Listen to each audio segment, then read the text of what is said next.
O que difere os verdadeiros dos falsos é a disposição de voltar onde caiu, pegar a cruz de novo e continuar caminhando. Porque aqueles que não vão carregar a marca de Cristo, eles vão querer se apresentar com as obras da mão. E nas obras das mãos vão ter muitos resultados, mas não vai ter uma cruz no ombro. E os resultados talvez vão categorizar eles de eficientes, de prósperos, de pessoas legais, exemplos a ser seguidos por outros, mas não vão carregar, não vão ter sobre ele a marca de Cristo, que é uma cruz. Então não adianta a gente chegar no grande dia e se apresentar ao Senhor com as mãos cheias de frutos ou resultados, se no ombro não houver uma cruz. Essa é a dificuldade da igreja atual, que ensina pessoas a fluírem no serviço antes de inculcar. Sabe o que é inculcar? É rasgar o seu crânio, enfiar dentro dele que existe uma cruz para você carregar, e essa realidade não vai mudar.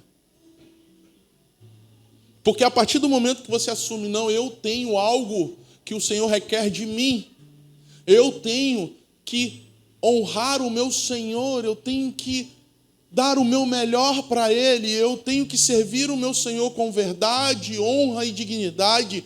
Por quê? Porque eu tenho um propósito, e essa palavra propósito, ela é muito sugestiva, porque ela vai refletir exatamente a sua caminhada até o grande dia, carregando no ombro a sua cruz, porque se queres me seguir e se tornar um discípulo, tome a sua cruz. E falar de cruz nem sempre é tão ruim assim. Parece que é uma coisa pesada, uma coisa difícil. Aí eu quero te trazer um outro texto muito bacana que diz assim, ó, tem de bom ânimo. Esse bom ânimo quer dizer assim, ó, ser corajoso, ser valente. Mas por que eu tenho que ser corajoso e valente? Porque o seu Senhor venceu. Você também pode. Porque maior é aquele que habita em vós do que o que habita no... Repete comigo, do que habita no... E o mundo que tenta te seduzir o tempo todo, te tragar o tempo todo, os desejos carnais que são alimentados por esse mundo caído, eles não são mais poderosos do que aquele que habita em vós. O problema é que nós queremos vencer através dos métodos e da força do nosso braço. Mas eu quero te dar um caminho aqui para que a sua cruz se torne leve. Existe um poder, dunamis, habitando dentro de você. Esse poder dunamis é poderoso tanto para vencer o pecado. O seu processo de santidade só vai ser concluído ou vitorioso se for regido por esse poder dunamis. Por isso que nós ensinamos no auge da crise, no momento terrível, no dia mau, é a Ele, e somente a Ele, que nós precisamos buscar. Alguns homens têm a habilidade de conselhos, mas não igual a Ele. Alguns homens têm a palavra na sua mente, vai regendo os textos, mas eu quero te dizer, a Bíblia, sem Ele, fica sem conexões, sem o poder, porque o poder vem dele. E eu estou falando do Espírito Santo que nos convence. Aquilo que nossa esposa, nosso marido, nosso pastor, nosso líder, nosso amigo não pode fazer, eu quero dizer, há poder nele para fazer. O problema é que a gente precisa acreditar nisso. Acreditar nisso com todo o nosso coração. E essa passagem da caverna de Adulão, ela nos ensina coisas tremendas. Como, por exemplo, como pessoas como eu e você podem fazer parte de algo tão grande. Eu queria falar um pouco sobre isso. Vamos ler o texto. 1 Samuel, capítulo 22, a partir do verso 1. Eu não sei a versão, não é a NVI, disso eu sei. Tenta tá aqui, sugestiva, NAA. Bota NAA. Tem aí? Davi saiu daquele lugar? Não. Davi retirou-se. Mas vamos lá, vamos na minha versão. Verso 1, Davi retirou-se dali e se refugiou na caverna de Adulom. Quando ouviram isso, seus irmãos e toda a casa do seu pai desceram ali para ter com ele. Ajuntaram-se a ele todos os homens que se achavam em aperto. Repete comigo, se achavam em aperto. E todo homem endividado. Repete comigo, endividado. E todos os amargurados de espírito. Repete comigo, amargurados de espírito. E ele se fez chefe deles, algumas versões, capitão deles. E eram com ele uns 400 homens. Dali passou Davi a Mispa de Moabe e disse ao seu rei: deixa estar meu pai e minha mãe convosco, até que eu saiba o que Deus há de fazer de mim. Trouxe-os perante o rei de Moabe, e com este moraram por todo o tempo em que Davi esteve neste lugar seguro.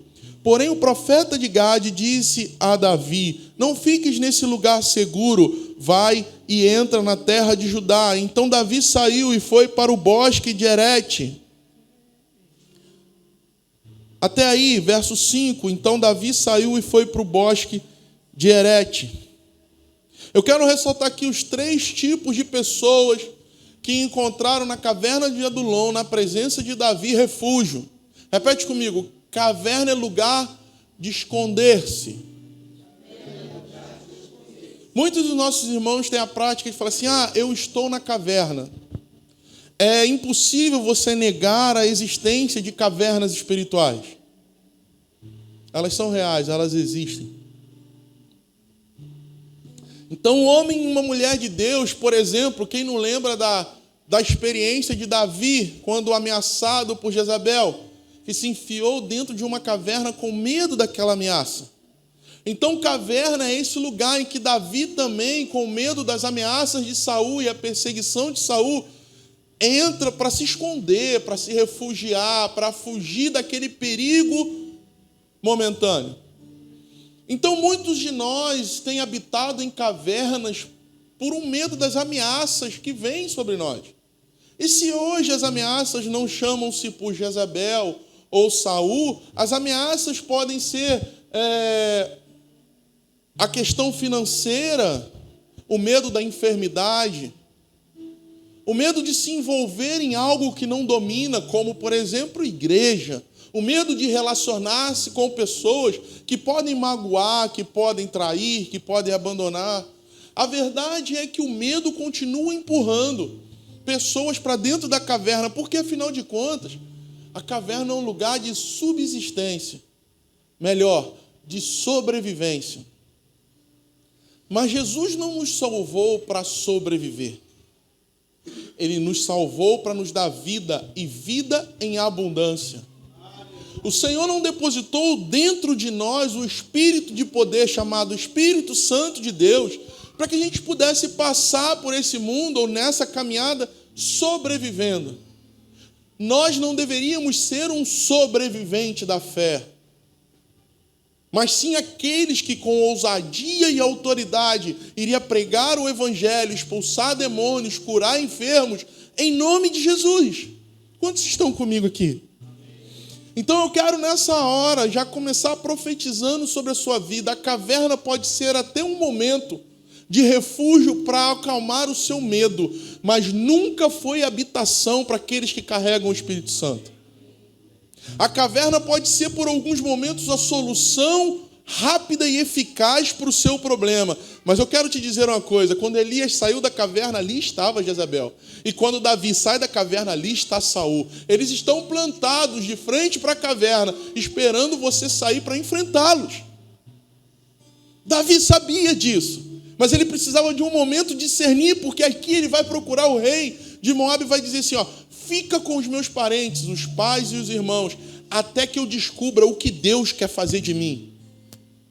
Você já descobriu o que Deus quer fazer de você? Talvez a caverna seja esse lugar seguro para pessoas que ainda não descobriram o que Deus quer fazer da sua vida.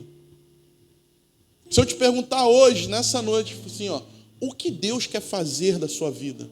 Você tem uma resposta clara, convicta, urgente? Pois é, Davi também não tinha. O fato era que há mais ou menos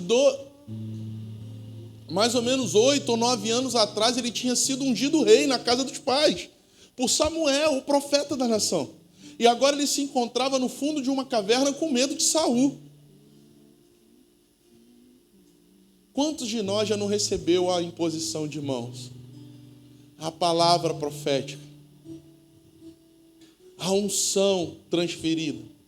Quantos de nós, em meio ao nosso tempo com o Senhor, no nosso secreto, já não ouviu Deus falar algo ao nosso respeito? Quantos de nós já não ouviu o Senhor falar, é esse o propósito que eu tenho para a sua vida, é esse o caminho que eu tenho para a sua vida, levanta e anda, e em algum momento voltamos para a caverna com medo de algo que eu não posso definir. Você pode. Porque os meus medos que tentam me empurrar para a caverna todos os dias, eu preciso enfrentar, porque senão eu vou me encontrar também no fundo de uma caverna fria e escura. Deixa eu te dizer algo. Caverna não é um lugar agradável para se habitar.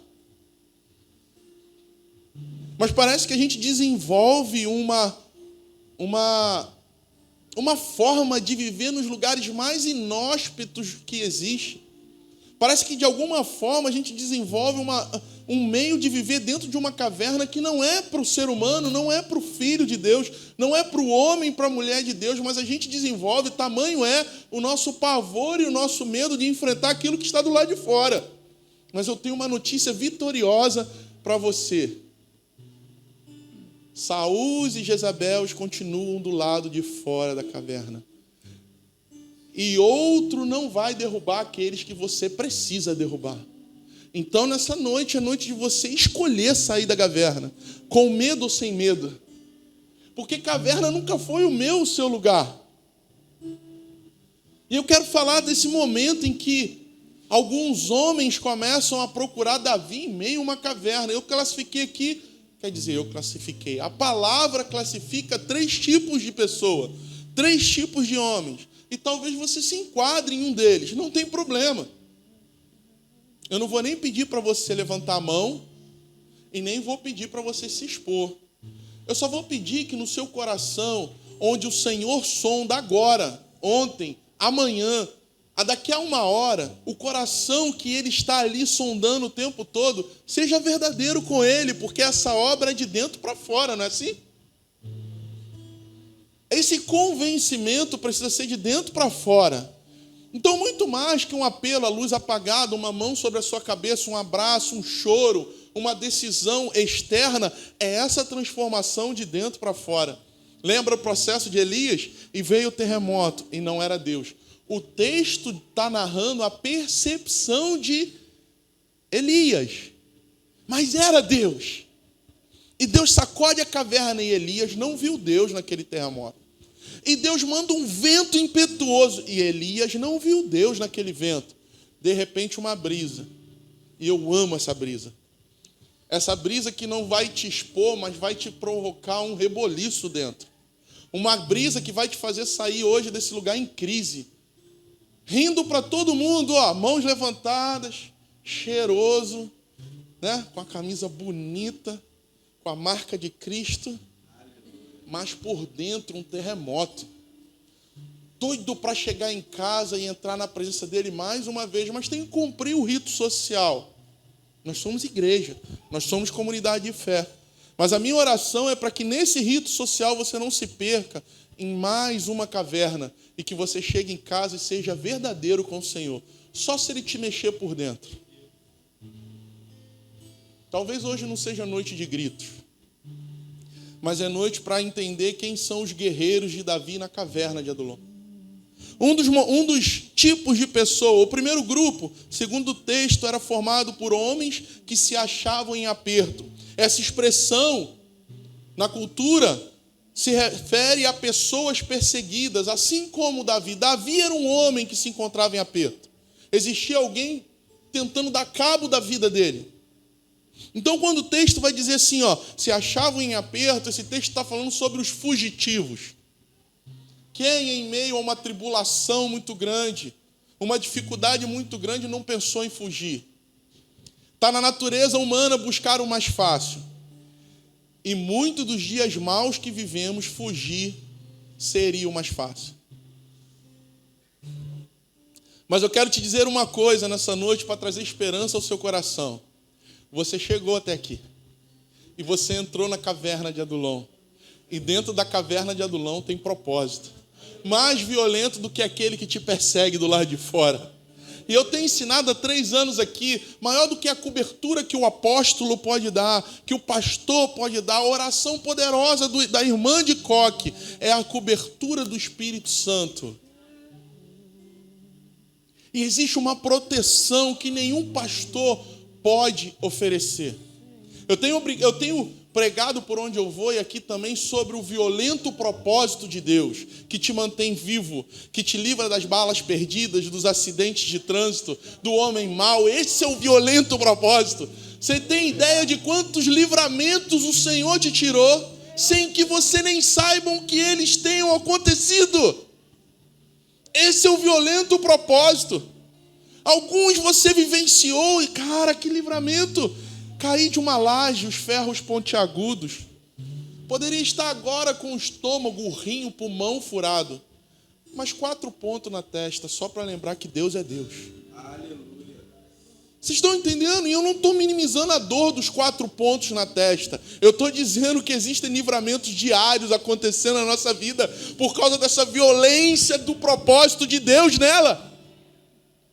Então, se você é um desses perseguidos que estão procurando na caverna de Adulão um lugar para ter uma esperança, eu quero te dizer, ainda que Davi também seja perseguido, um homem que se tornou o maior, como é que se dá aquele negócio que a polícia paga para descobrir alguém?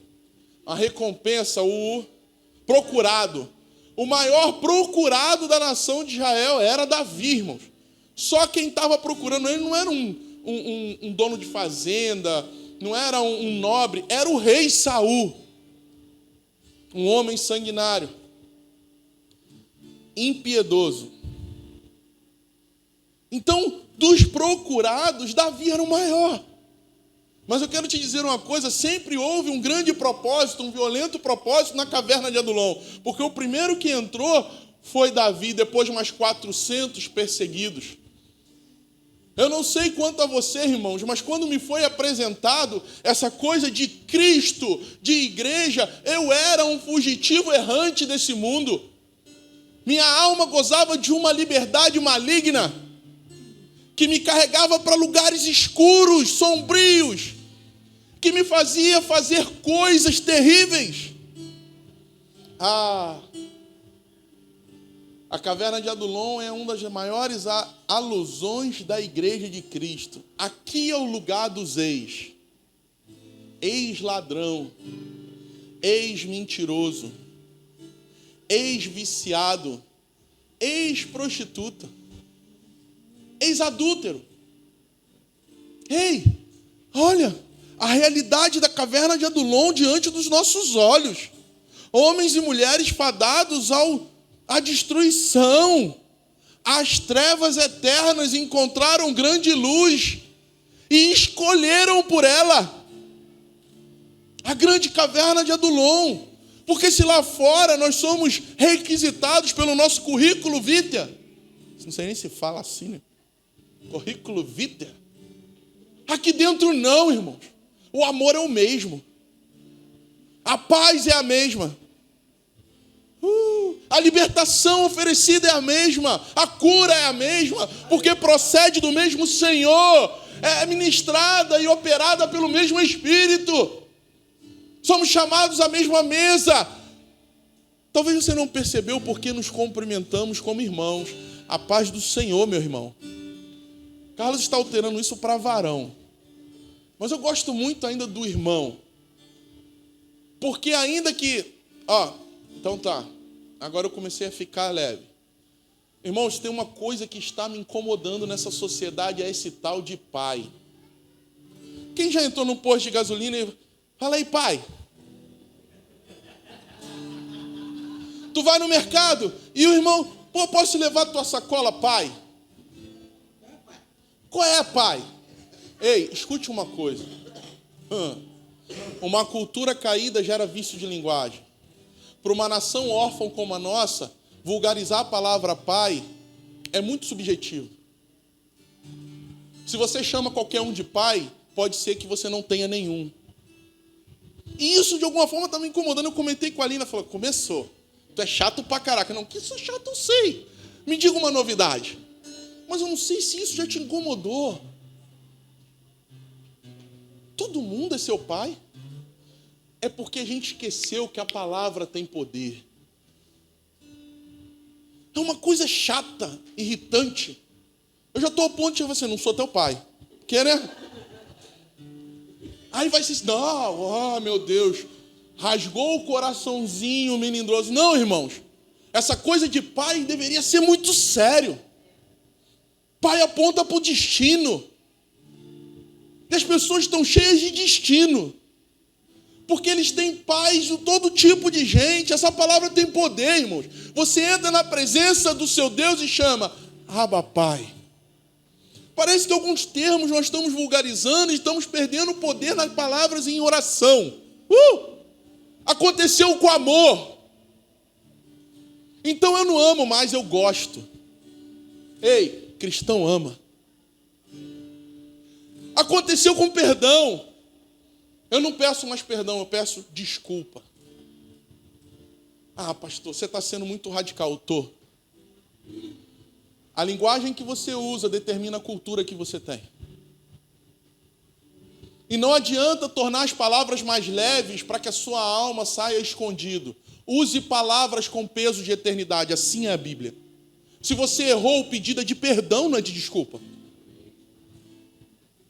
Se você ama, não é gosta. Gostar, eu gosto de pizza. Quantos estão me entendendo? Eu prometo que hoje eu vou ser contido. Eu estou me contendo. Eu hoje estou batista. Eu vim com a roupa aqui, com a camisa branca.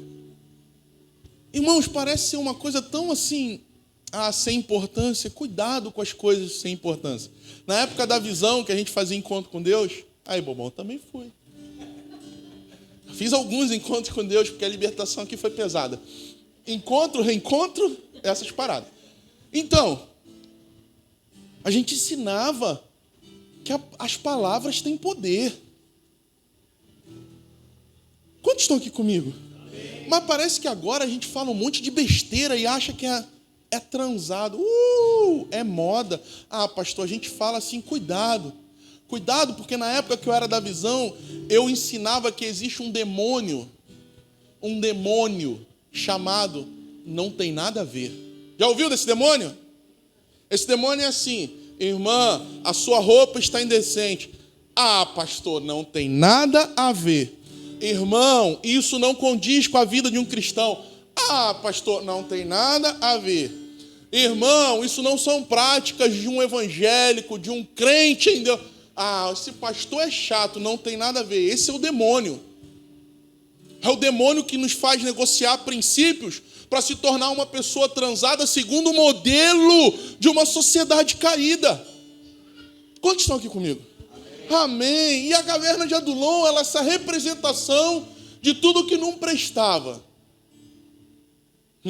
O primeiro grupo são aqueles que achavam-se em aperto. O segundo grupo, homens endividados. Aleluia. Vai aqui um aviso. Tá gravando? Aleluia. Eu vou ser contido. Vamos lá. Irmãos, paguem a cantina. Paguem a cantina. Porque a cantina é algo que Deus tocou no nosso coração para abençoar uma família. Homens endividados, voltando para o texto. Ah, pastor, às vezes eu quero comer, não tenho dinheiro. Faça um jejum, não coma. Voltando para os homens endividados. Oh, Jesus. A Aline está me vendo de casa. Depois ela vai puxar. O segundo grupo era formado por homens endividados. Talvez aqui a referência seja homens que tinham se tornado escravos por causa de enormes dívidas, mas que abandonaram a condição de servil para se juntarem a Davi na caverna de Adulão. Sabe por que eu faço essas brincadeiras e exponho o nosso pecado? Para que as pessoas em casa não vejam que a gente é uma igreja perfeita, porque a gente está longe disso. E não venham para cá achando que o aprisco é a igrejinha da moda. Não, irmãos, nós estamos lutando contra os mesmos pecados que se luta lá fora. Nós estamos no mesmo processo de libertação. E aqui não tem evangelho fake para apresentar para ninguém. Uma coisa que eu peço aos que preguem aqui em cima, pregue a verdade, não a sua, a verdade da palavra. E crente endividado precisa assumir suas dívidas e pagar. Então, às vezes, né, tem uma galerinha que quer vir para cá, o pastor usa tatuagem. Vem, irmãos, vem. Aleluia, vem que Deus é bom e Ele habita aqui. Então, os homens endividados não têm essa coisa só de dever cantina. Eu só peguei um gancho para alertar que existe uma família. Existe uma família, irmãos. Aí toca num lugar mais dolorido. Porque enquanto a instituição, entende? Aquela coisa, aquele hábito do crente, eu acho até que Deus nos fez uma pegadinha. Ele tirou a cantina dos rendimentos da cantina para a gente fazer obra, para a gente fazer as coisas, e colocou na mão de uma família do meio da congregação. Aleluia! Minha orelha está vermelha, está queimando. É a Aline. Então vamos. Esse endividado, ele não aponta apenas para uma dívida no comércio, ele aponta para uma escravidão. Homens endividados davam a própria vida em escravidão para pagar a dívida. Pensa se isso vira lei hoje. O chicote estralando. Xalape. Nesse tempo, o homem que contraiu uma dívida e não podia pagar, ele se tornava escravo. Escravo. E é esse tipo de homem que foge para a caverna de Adulão. A igreja do Senhor. A grande caverna de Adulão. O terceiro grupo eram formados por homens amargurados de espírito. A amargura aponta doença na alma que nos atribula. Vou dar um exemplo bíblico. Ana, ao orar no templo, Ana, mãe de Samuel, e a gente está no tempo ali de Samuel, em que Samuel é o profeta da nação. Ana, ao orar no templo, foi confundida com uma embriagada por Eli. Tamanha a amargura e a tribulação no seu espírito. A oração dela era como uma mulher atribulada. Deixa eu te dizer uma coisa. Ana era ressecada, ela não podia ter filhos, e aquela amargura consumia ela. Eu quero te dizer algo, o Senhor te libertou do império das trevas, não foi para carregar uma alma amargurada. Nós estamos o tempo todo diante do Senhor pedindo coisas. Eu entendo que existem coisas que você deseja e precisa pedir ao Senhor, mas esse pedido, se não respondido, não pode gerar em você uma alma amargurada, porque a amargura vai te adoecer de dentro para fora. E você vai ficar pulando de caverna em caverna, porque você não aceita a liberdade de alguém que tem uma limitação.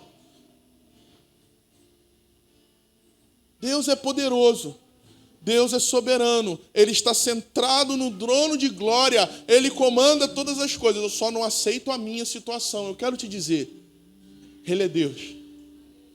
E aí existe uma canção que eu acho que o Mike sabe cantar. Se Deus fizer, Ele é Deus. Se não fizer, Ele é Deus. Se a porta abrir, Ele é Deus. Mas se fechar, continua. Aí, ó, vai brincar com o cara, violento. A gente prega muito aqui sobre isso.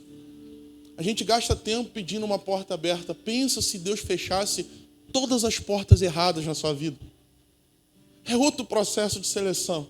Já ensinei aqui também que o que move a roda espiritual não são as respostas, mas as perguntas. Talvez a sua oração seja repetida das mesmas perguntas e ele não quer responder. Talvez os porquê precisa ser tornar para quê? Por qual o propósito? Para que tudo isso acontece na minha vida? O que o Senhor quer que eu me torne nessa caverna chamada Adulão? E esses homens que eram amargurados de espírito, deixa eu te dizer uma característica básica dos amargurados de espíritos: eles desistem fácil. Eles são humanamente desanimados. Uma característica básica de todos aqueles que são amargurados: eles vivem como aquela hiena do desenho. Quem lembra aquela hiena do desenho? A vida. Porque eles estão aprisionados na alma pela amargura de algo que acreditam Deus não ter feito. E esse tipo de homem entra para a caverna de Adulão e começa a conviver com 400 outros homens. Imagine, eu quero te dizer, uma pessoa amargurada de alma é capaz de contaminar toda a congregação com o seu pessimismo, com as suas dúvidas. Sabe o que é fé? Fé é certeza.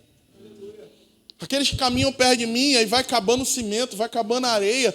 Se não tiver certeza, vai sentar na beira daquele asfalto ali e vai falar: ó vida, ó Senhor, por que você me fez entrar nessa obra se não tinha dinheiro, Senhor? Talvez seja para eu passar a minha vergonha.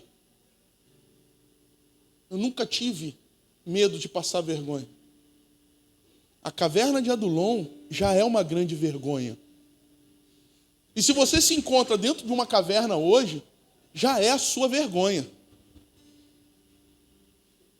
Você não precisa ficar expondo para todo mundo que está na caverna. Ela é a sua vergonha. Quem era a vergonha de Elias, que tinha acabado de orar e descer fogo do céu, queimar o holocausto encharcado, exaltar o nome do Senhor em meio a uma nação que tinha que ser corrompido diante de Baal? A vergonha de Elias era agora estar dentro de uma caverna. Então eu quero te dizer algo: Adulão é isso, essa caverna representa isso. Os homens que não serviam para nada. Pessoas que entram para essa caverna fugindo de uma realidade que não conseguem vencer sozinhos. Que não tem por que vencer. Que não tem mais motivação de combater. São desistentes, que encontram numa caverna um lugar escuro e úmido, um lugar para pelo menos tocar o resto da vida e viver como Zeca Pagodinho: deixa a vida me levar. Ah, não.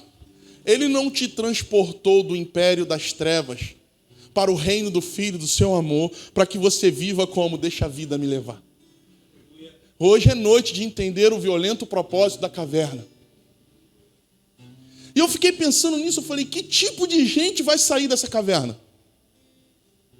Às vezes a gente vê aqui, né? A gente começa a trabalhar com um grupo de pessoas e começa a treinar, e vamos lá, coração e tal. Aí quando a coisa começa a engrenar, chega um grupo de pessoas nada a ver, que se converte, que quer congregar aqui, são novos aqui, e eles vêm com uma carga de outro ministério, às vezes frustração em outro lugar, às vezes muitas reclamações de outro lugar. E você precisa começar o processo todo de novo.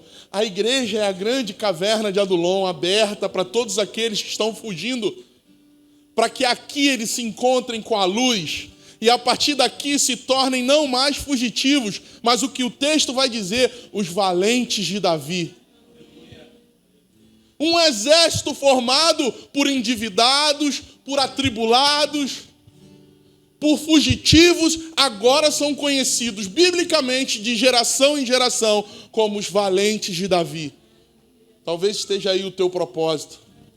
Talvez a dor tão intensa está te forjando para que você receba esse título: os valentes de Deus. Aqueles que enfrentaram o dia mau. Aqueles que olharam a morte nos olhos. Aqueles que sofreram com esse mundo, mas não se dobraram ao maligno. Que não se venderam, não se corromperam. Talvez esteja aí o propósito de tanta dor e tanto sofrimento, de você olhar nas pessoas que ainda estão fora desse lugar de propósito violento e mostrar a ela o que ele fez na sua vida. de amargurado a valente, de caído a de pé, de ladrão a honesto, de adúltero a fiel, de mentiroso a verdadeiro, de covarde a corajoso. Talvez esteja aí o propósito dessa caverna. E eu comecei a meditar sobre isso. Eu falei, o que Davi fez para esses homens? Porque, afinal de contas, no método a gente tem que fazer cura interior, o passo da libertação, o questionário. A gente vai fazer curso de liderança. Alguns vão ser aprovados, outros não. A gente vai fazer ali uma série de ministração. Vai levar para a salinha da massagem. Vai dar uma libertação específica. E assim a gente vai. Não, gente. Eu fiquei abismado com esse texto. Contudo, não vejo Davi promovendo um curso de cura interior. Não vejo Davi começando uma classe de novos convertidos. As pessoas entram nesse lugar, eles querem um método que vai libertar elas e tirar elas da caverna. Não tem método, irmãos. Não tem método. O poder está dentro. E ele faz como quer, com quem quer. Ele não aceita cabresto ou métodos humanos para agir em quem quer, como quer. A sua vida é única para ele te agir como gado. A sua história é única para o Senhor te tratar como uma multidão. Ele não trata com multidão, ele te chama pelo nome. Ele sabe da sua história. Ele te trouxe aqui para você parar de esperar e buscar por métodos coletivos que vai te fazer sair da caverna. Eu comecei a estudar e falei, Senhor, o que Davi fez? Homens totalmente descredenciados, despreparados, com a fama ruim. Ah, quantos entraram para Cristo com a fama ruim? Quem você era antes de Jesus? Alguns aqui eu já sei o testemunho de cós sorteado. Aleluia, tua linha. Não, mas eu estou batista hoje, eu não posso suar. Por que eu estou suando? Não está certo. Quem você era? Não, porque nós seguimos a Jesus. E a partir do momento que você entregou a vida para Jesus, você entrou numa caverna para descobrir o propósito. O porquê. O que move a cosmovisão sobre a sua vida. Como Deus te enxerga. Como o Senhor vê a sua vida hoje. O que aconteceu sobre você e em você para que um belo dia ou noite Ele tivesse um encontro contigo, achasse o seu coração e começasse uma grande obra que a Bíblia vai dizer, Ele é fiel e poderoso para completar toda a boa obra que começaste em ti. Duvidar disso é duvidar de um Deus que te levou para uma caverna. E você chega nesse lugar e começa a olhar e distinguir as pessoas pelos medalhões. Não porque o Xande é mais santo, porque ele prega domingo à noite, ele veste até uma camisa preta que esconde que engordou. Não, o Bruno é mais santo porque ele é o diretor de ensino, a Alabachúria. E nem percebeu que Jesus vinha na crista das ondas. Aleluia. Aleluia. Que cara sistemático que eu me tornei. Irmãos, você não sabe a responsabilidade de estar sentado ali, tendo que estar atento a tudo que vocês pregam. Porque é responsabilidade minha. Eu não posso passar isso para ninguém. Ah, para quê, Xande? Para achar o meu erro quando pega? Não, você já errou. E eu já vi. Porque o erro faz parte de todas as construções. Nós já erramos aqui na obra, amém, William? Calculamos errado, a madeira estava no lugar errado. Deu ruim ali, puxa para cá, acerta. Isso é uma construção. Sabe o que é? Sabe qual é a planta que a gente está seguindo dessa obra?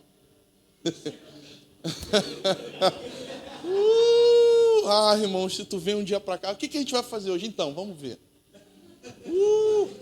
Como vocês não têm um cronograma de cronograma?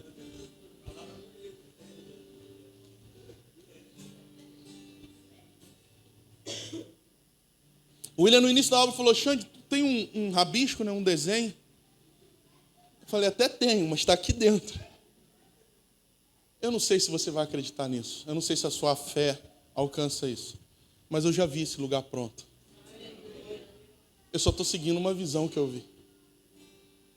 E eu protelei essa obra durante alguns meses. Não foi hoje. Até o dia que o Senhor falou no meu coração, você está orando por recursos, o dinheiro já está com o povo. Você parou na beira do mar e está perguntando o que vai fazer? Diga ao povo que marcha. Nós precisamos ser fiel àquilo que Ele revela, irmãos. Precisamos ser obedientes até o fim, ainda que esse final seja numa cruz. Porque se ficarmos com medo da cruz, nós não vamos o encontrar. Essa caverna de Adulão vai me revelar que eu era o mais impróprio, o menos capacitado para essa obra. A caverna de Adulão vai me revelar o quanto eu era improvável nessa construção. Já falei algumas vezes aqui, vocês devem estar enjoados, um menino cheio de espinha na cara que não conseguia apresentar um trabalho de escola. Ou pagava ou namorava as meninas para ela apresentar. Porque feio era. Mas a gente, de alguma forma, era agradável. Eu estou confessando meus pecados aqui, irmãos, para vocês entenderem que não tem santarrão aqui em cima, não. É a misericórdia de Deus. E se você escolhe, se você almeja o episcopado, você vai ter que assumir que não presta. Isso é muito louco. Porque o dia que você achar no seu coração que você é bom o bastante para o episcopato, você caiu.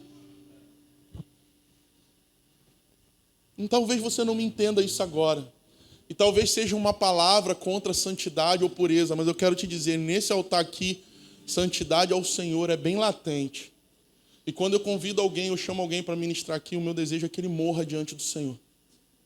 Assim como eu morro todo domingo que eu prego aqui. Assim como essa palavra me fere todas as vezes que eu ministro. Essa é a caverna de Adulão. Vai sair, mas tem que sair valente. Vai sair, mas tem que sair com firme e violento propósito. Senão não tem por que sair. E eu comecei a procurar o que Davi fez. Então a pergunta é, o que aconteceu para que os 400 homens problemáticos e desacreditados se tornassem os valentes de Davi? Eu quero te desafiar a ler o livro de 1 Samuel e o 2 para você conhecer um pouco dos feitos dos valentes de Davi. Homens que em outrora eram descartados da sociedade, que não prestava para nada. E agora eu quero falar um pouco sobre o seu passado. Ele não diz quem você é. Ele não determina o seu destino. Seus erros não determinam o que você é e o propósito que Deus tem na sua vida. Onde abundou o pecado e continua te acusando, superabundou a graça e uma nova esperança está rondando o seu coração. Ele quer te dizer nessa noite, há um destino para você, saia da caverna, se torne um valente de Deus. E a gente vai entender no texto o que Davi fez para que esses homens fossem transformados desses delinquentes e marginais a um exército de valentes. Várias vezes eles diziam, pelo Deus de Israel e pela espada de Davi. Irmãos, você entrar como um delinquente dentro da caverna e sair como um valente guerreiro. Talvez para vocês seja humanamente impossível, mas eu quero te dizer, aconteceu. A Bíblia narra isso. Trazendo a nossa realidade, muitos de nós estamos esperando o próximo mover. Talvez a próxima oração. Escuta isso. Eu não queria que nessa hora você escutasse isso e transferisse essa ideia para outra pessoa. Eu estou falando contigo. E se foi você que o Senhor trouxe nessa noite, é para você ouvir isso. Sem fugas. Sem atalhos. Apenas para você. Muitos de nós estão esperando o próximo mover, talvez a próxima oração, quem sabe a próxima palavra impactante, que vai nos tirar da caverna e me tornar novamente um homem livre. Ou talvez eu espere se tornar amigo de alguém muito famoso, participante de uma obra muito relevante. Quem sabe alguns de nós está esperando a posição de destaque para voltar a ser referência. Ou quem sabe uma função específica no exército de Davi, para vencer a amargura, para vencer a má fama, para vencer os fantasmas que continuam paralisando. Talvez alguns de nós está esperando o cargo que vai me fazer importante. Pois, pasmem-se, eu não vejo no texto Davi distribuindo cargos. Eu não vejo no texto Davi dizendo quem é mais importante que quem. E eu fiquei intrigado como é que Davi transformou a sorte de 400 homens, 400 marginais, dentro de uma caverna sem estrutura nenhuma. Lembre-se, Davi também era um fugitivo. Ele temia pela própria vida. Nesse momento de Jael, a Bíblia não revela nenhuma das ações de Davi. Observando o próximo capítulo e a próxima ação que Davi vai tomar com aqueles homens, vai nos revelar algo sobrenatural. E eu quero te dizer, existe uma chave espiritual para virar na sua vida, nessa noite. Porque você já tentou muitas coisas. Você já tentou de muitas formas. E não adiantou. Você ainda continua amargurado de espírito. Você ainda continua preso em dívidas. Porque a sua alma não aprendeu a viver sem elas. Não foi falta de condição. Faltou uma mente de liberto. Porque ainda que me falte a comida e o ar, eu posso viver como livre no meu Senhor. Me falte o ar e o alimento, mas não me falte o meu Senhor. Tem umas canções pesadas para cantar. Me tire tudo, como é que é? Pode me tirar, mas não me tire o meu Senhor. Tem gente que tem medo de cantar isso. Eu entendo você. Sinceramente, eu te entendo.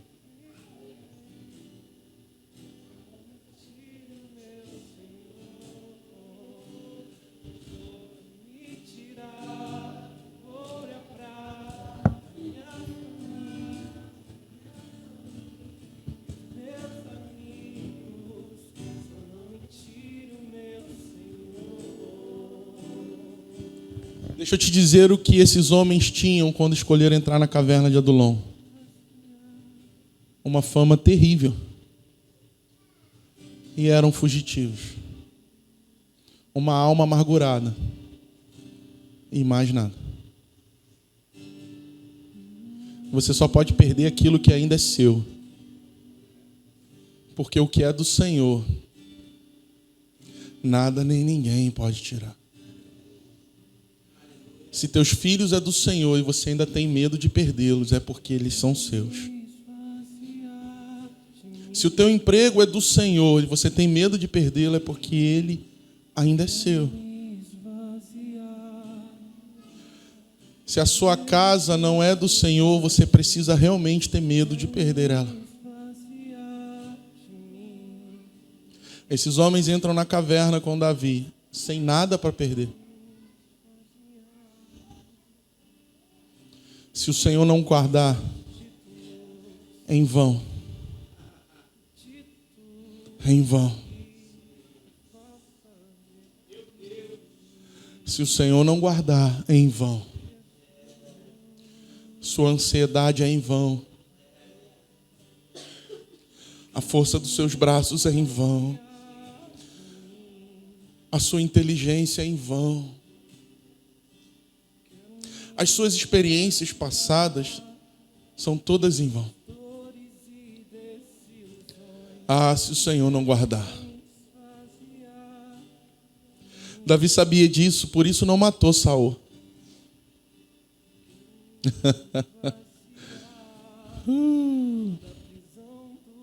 Então, afinal de contas, o que Davi fez naquela bendita caverna com os marginais? 1 Samuel, capítulo 23, vamos ler junto.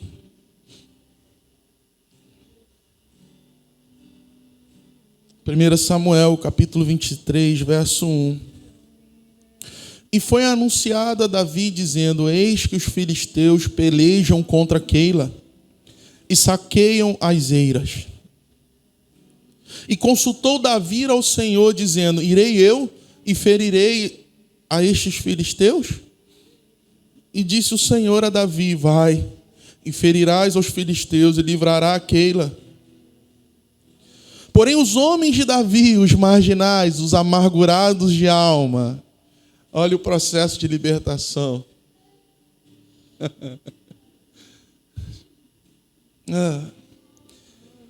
Porém os homens de Davi lhe disseram: eis que tememos aqui em Judá, quanto mais indo a Keila, contra os esquadrões dos filisteus. Então Davi tornou a consultar ao Senhor. E o Senhor lhe respondeu e disse: levanta-te, desce a Keila, porque te dou os filisteus na tua mão. Então Davi partiu com os seus homens a Keila e pelejou contra os filisteus. E levou os gados e fez grande estrago entre eles. E Davi livrou os moradores de Keila. Agora os marginais eram um exército de valentes, provando da vitória de Deus. Homens que jamais você colocaria dentro da sua casa.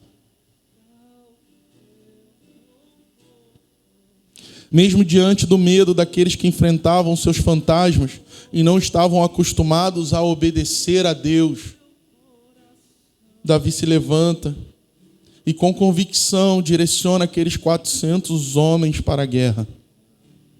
O que foi capaz de tornar 400 homens problemáticos em valentes e vencedores? A grande diferença é que esses homens lutavam as suas guerras. E o que Davi fez? Direcionou cada um deles a lutar a guerra do Senhor. O Senhor está regimentando um exército, irmãos, de homens e mulheres valentes, que vão escolher abandonar suas guerras para lutar as guerras ao lado dele. Esses homens estavam perdidos em meio à sociedade, como muitos de nós. E o que Davi fez simplesmente foi direcionar para a guerra que realmente precisa ser guerreada. O Senhor está te chamando para fora da caverna, não para você viver como vivia antes, mas para se tornar um valente no Senhor e lutar as guerras que é dele. Talvez você está cansado e enfadado porque está lutando as suas guerras. Talvez a sua fama te precede porque você provou derrota em todas elas. Mas o que Davi fez de tão milagroso? Chamou 400 marginais e propôs para eles: vamos lutar a guerra do Senhor. Eu tenho uma palavra dele. Ele nos convocou à guerra. Você tem uma palavra de Deus. E você continua ainda com os olhos em suas guerras. O Senhor te levantou do pó para lutar as guerras que Ele colocou diante de vós. E nós continuamos lutando as nossas próprias guerras. Buscar em primeiro lugar as coisas concernentes ao reino de Deus. Porque as demais coisas e necessárias coisas, os valentes ganharam um nome, eles ganharam de novo a reputação. Eles não eram mais conhecidos como marginais que viviam à margem da sociedade. Agora eles eram valentes de Davi, o futuro rei de Israel. Eu quero deixar uma palavra aqui para aqueles que estão enveredados e treinados por esse mundo caído. Esses homens, esses marginais, ladrões, endividados, amargurados de alma, não foram empecilhos para Davi habitar numa caverna e sair para lutar as guerras do Senhor. Diferente do que aqueles que hoje treinam parte da igreja dizem, e eu quero deixar aqui registrado, já que está gravando. Aleluia. Não tem nenhum problema você fazer treinamento para ganhar dinheiro. Não tem nenhum problema você procurar uma pessoa habilitada para te treinar a ser bem-sucedido. Mas quando se trata de cristianismo, a caverna ou igreja está cheia de gente que ninguém queria estar por perto. São aqueles que já provaram o fundo do poço. São aqueles que já provaram da derrota e da má fama. No treinamento para ser bem-sucedido nessa terra, você vai aprender. Caminhe com os vencedores. Esteja perto só de gente capacitada. Você precisa estar rodeado de pessoas otimistas, que te levantam, que te empurram para cima. E eu quero aqui deixar uma nota de repúdio minha. Quanto a empresas bem-sucedidas, o Senac, o Senai e todos os outros órgãos já dão treinamentos há dezenas de anos. Agora descobriram uma ferramenta que se chama internet e encontraram na ambição do homem, o desejo de ficar rico.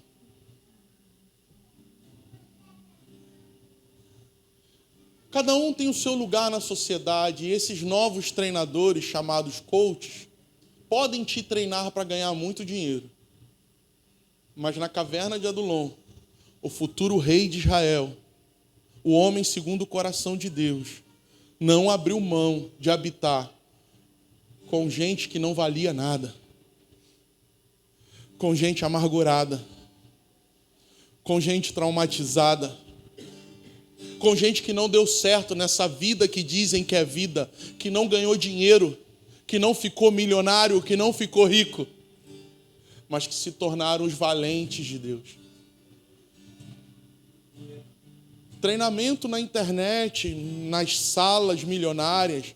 Se você quer dedicar o seu dinheiro a ser bem-sucedido e ganhar recursos, nada contra. Mas aqui, onde existe uma cruz e que o cabeça se chama por Jesus, nós vamos sim continuar caminhando do lado das ex-prostitutas, dos ex-ladrão, daqueles que não têm boa fama, daqueles que entram pelas portas embriagados, daqueles que continuam aprisionados na mentira, daqueles que continuam lutando contra o vício. Nós não vamos fazer acepção de pessoas pelo nosso afã ou pela nossa ambição pessoal. Aqui na igreja de Cristo não se pisa em ninguém para sair melhor. Aqui na igreja de Cristo nós não escolhemos com quem andar, nós andamos com aqueles que o Senhor traz. Aqui na igreja de Cristo nós aprendemos um amor que não é se dar bem, mas dar suporte, suportando todas as coisas em amor. Aqui na igreja de Cristo, aqueles que têm pouca cultura ou pouca formação acadêmica também têm voz, porque eles carregam o mesmo Espírito, eles professam a mesma fé. Isso não tem a ver com democracia, isso tem a ver com o reino de Deus, que é amor. Então que os coaches treinem a sua vida para ganhar dinheiro lá fora, mas não traga isso para o altar de Deus, porque na caverna de Adulão, Davi formou valentes a partir de homens que não prestavam. E ele continua fazendo assim. Aqui é o lugar dos ex. E eu quero te dizer nessa noite, Se levante em valentia e saia da caverna para lutar as guerras do Senhor, porque Ele é contigo. Ele é contigo. E se Ele te chamou, se Ele te chamou para essa guerra, não temas. Não temas. Fique de pé, vamos orar. Não temas. Tens as palavras de vida.